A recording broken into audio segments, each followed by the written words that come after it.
18ရက်တလ2026တရက်တာနဲ့ပတ်သက်တဲ့တနေ့တာကဏ္ဍမလေးကိုဟောပေးသွားမှာဖြစ်ပါတယ်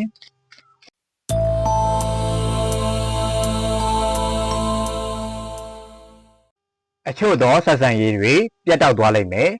အဆက်အသွယ်ပြတ်တတ်တယ်မိသားစုရဲ့ချစ်ချင်းမေတ္တာကိုရရှိမယ်အခြားသူတွေပေါ်ကိုလည်းမေတ္တာပေးရတာမျိုးရှိမယ်ကိစ္စတိုင်းကိုအကင်းပပနဲ့ဆောင်ရွက်ရမယ်ကိုထင်တဲ့ကိစ္စတွေဟာမှန်နေတတ်တယ်ဒီနေ့အတွက်ဆောင်းရှောင်မယ့်ຢာကတော့ရွေးချယ်စရာတွေကိစ္စတွေရှိနေတတ်တယ်အဓိကကတော့စံနှုန်းတွေမျက်မြင်ကိုတွေ့နေရတာတွေအခွင့်အရေးတွေပေါ်မှာပဲမူတည်ပြီးတော့မရွေးချယ်ပါနဲ့ချစ်ချင်းမေတ္တာနဲ့နှလုံးသားကိုဦးစားပေးပြီးတော့မှရွေးချယ်ပေးပါ Lucky Number နဲ့ Universe Message ကိုဒီဗီဒီယိုရဲ့အဆုံးသတ်မှာထည့်ပေးထားပါတယ်တနေ့တာလုံးစိတ်မေးချောင်းမွေးကြပါစေဒီဗီဒီယိုကိုဆုံးတဲ့အထိကြည့်ပေးရတဲ့အတွက်ကြောင့်မို့လို့အားလုံးကိုကျေးဇူးတင်ပါတယ်